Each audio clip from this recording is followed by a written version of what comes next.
So, Acharyaji, I see that I want to say a lot of things, but I don't, and I just be a coward. So, for example, I saw a man whip a bull with a stick, but he was doing it behind the ears, under the chin where it really hurts. And I wanted to go and just grab the stick and beat him with it, or at least tell him something, but I just ended up walking past and not doing anything.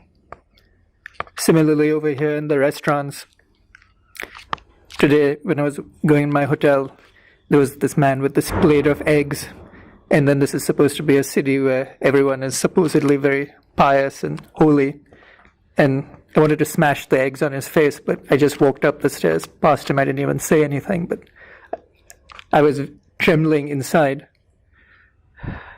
And I notice and when I do speak about it, so for example, when I told my sister that, would you like someone to put his hand inside you and make you pregnant and then steal your baby so you could drink your milk, it comes off very harsh.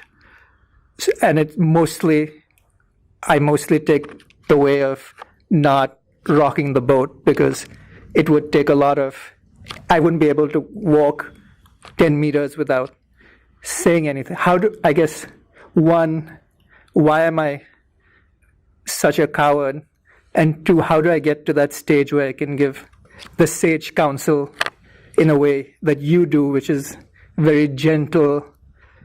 When I do it, it comes off with a lot of force. And whosoever tries it with his family members meets the same end. So I might come across as gentle when talking to you all here, but when I try it on people who have been intimate to me, the result is much the same. Hardly any difference. See, on one hand, you have to be vigorously eager, energetic, and enthusiastic about this cause. On the other hand, you also have to be skilled and thoughtful like a good soldier. A good soldier does not waste himself on unnecessary battles. He preserves himself. The one who is whipping the bull can be stopped. But here is my energy and my resources. Let's say they amount to 100 units. What if 20 or 30 units of them are expended in just stopping this one petty fellow? It's not one bull that I want to save. I want to save the billions of living beings that are being slaughtered every day, right? But if 30% of my energy would be expended in this one particular cause, then am I not doing injustice to the rest of the ones that deserve to be saved? Are you getting it? So while you have to have that fierce fire within, on the other hand, you have to remember that soldiers are few and they cannot afford to waste themselves on little things. You very well know how badly outnumbered you are, right? You won't want to get into something that lands you in lockup or in courtroom battles. You'd rather have a lawyer for all that, right? Let the lawyer take care of those things.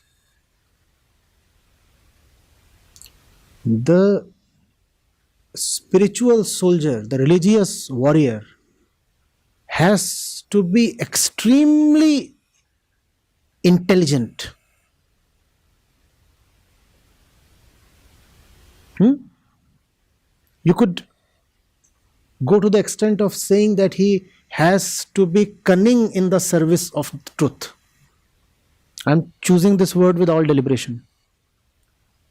He has to be cunning in the service of the truth. Cunning enough to beat the most cunning ones. The difference between the cunningness of the two is that all the cunning ones have cunningness at their core. The soldier of truth has truth at his core and cunningness at the service of truth. Are you getting it? Just go to the battle of Mahabharata. There are so many occasions when Krishna tells Arjun, this is not the time to pick up Drone. Just obediently, respectfully go past him. Today is not the day, Arjun. Don't pick up this battle. And then he tells,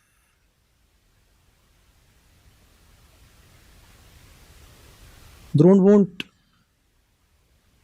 give up his arms so easily.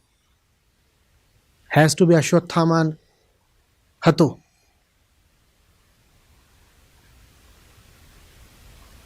Narova Kunjarova.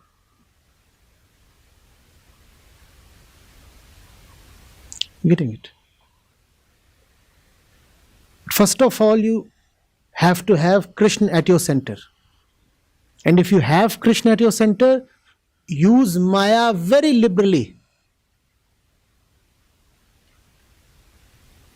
That's what my teacher says. Ja thagne thagini thagi ta thagko adesh.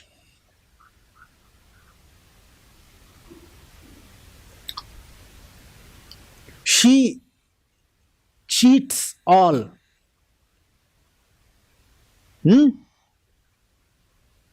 But she can be cheated.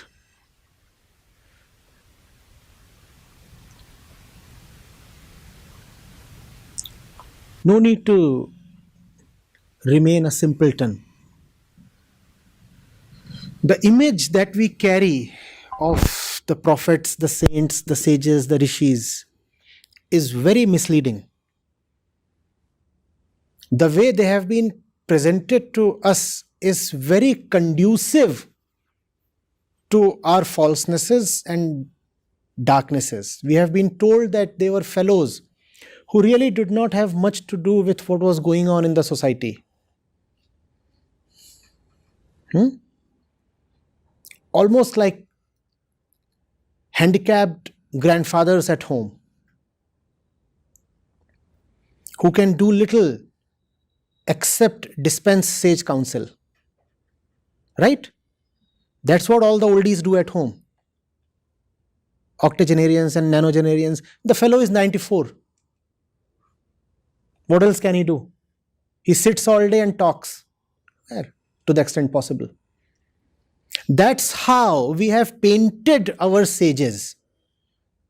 Right? They were the ones who were not capable of doing much, but they kept on talking of all the nice things in life. They kept dispensing moral values probably. You should be good. As he said, do not lie to people, sada satya bolo.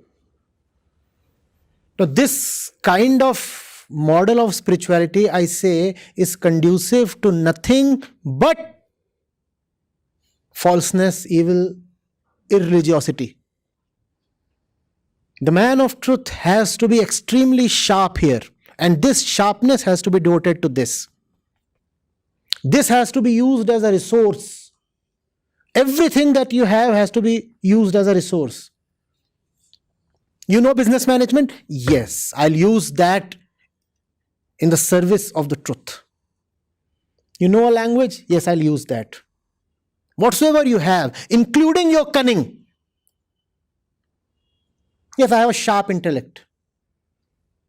When everything is to be used for the sake of truth, why not your sharpness?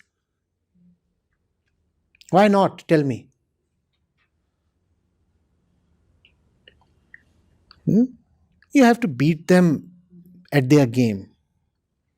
And you will beat them because they play for themselves. So a point will come when they'll be afraid. They have too much at stake. They're doing it for their own self. You play the game for something beyond yourself. You'll never be afraid.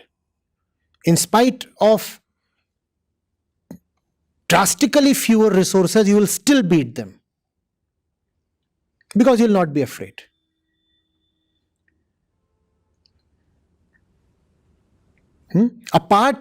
A huge part of their resources will go towards defending their self. And as far as you are concerned, everything that you have can be applied, deployed.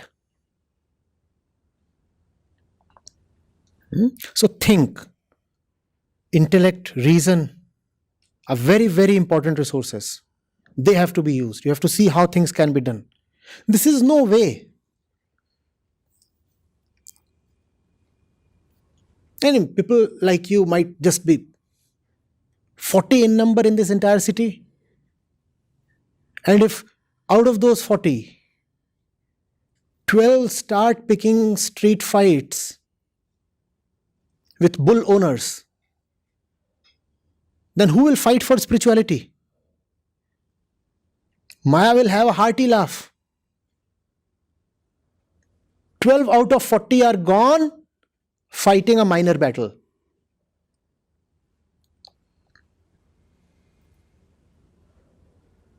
Every time you walk past a meat shop or you come across a menu containing a lot of flesh, let that harden your resolve.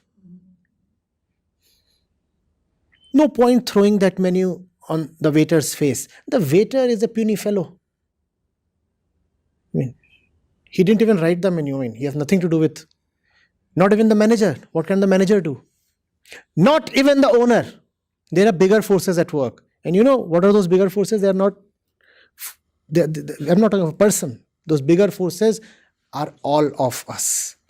The darkness within the human mind, the darkness pervasive in mankind is the larger force that is making all those things possible. The only way to defeat that menu card is to remove the darkness in the mind of men. Getting it?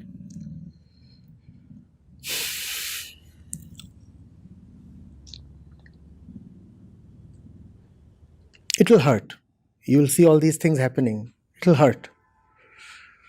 But use that hurt as a resource.